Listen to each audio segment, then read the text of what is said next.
Euzubillahimineşşeytanirracim. Bismillahirrahmanirrahim. Allahümme salli ve sellem ala seyyidina Muhammedin ve ala alihi ve sahbihi ecmaîn. Ben bağlan teşekkür edeceğim. Garip yetimler silah vesaire getiriyen başımarda kulluk yani erin ağırlar. Tamamı getiren vesairelerden diyene film alıp YouTube'da insada oynayan her kim öyle getiren bağını görecek baba. YouTube insa girer bağır, haşkerim sahabiyasa. Yani ağlap zatları YouTube'da oynayan, hemişe gece yıl açıktır. Görüp dursun şu gelen vesairelerden diyene film alıp şunu koyuyan YouTube insada getiren bağını örnekini görüp yani. İnşallah hemişe canı sağ olsun. Garip yetimler sıyla vesaireler getiriyen ve şımarlar, pul döken, ne kadar garip yetimler beğendir ya. Hudacan size beğendirsin. Allah'ın sevabı işetken.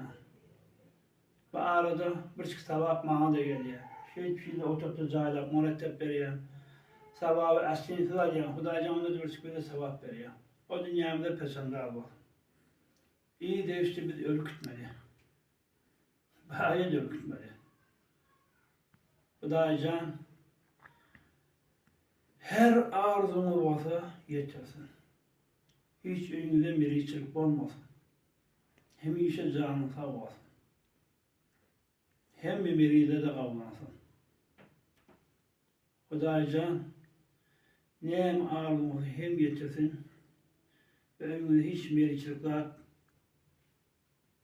olmaz mıydı? Hem işe canı sağ olsun. Her zatta Huday'dan dedi, hem arzunu ötedin, hem işe şahat ve sarha olup gülüp gelin. Hem ölün hem harmadan. İnşallah.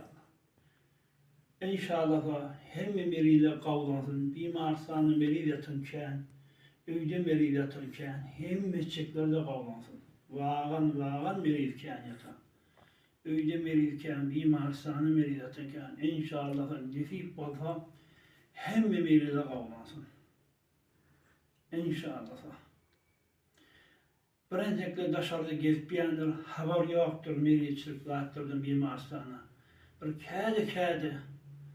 Bir aylanda varın içinde bimarsanı. Yatan meriler görsen onun yüreği ağıyor. Her form meri vardır. Bir meriyle varsa özünü görüp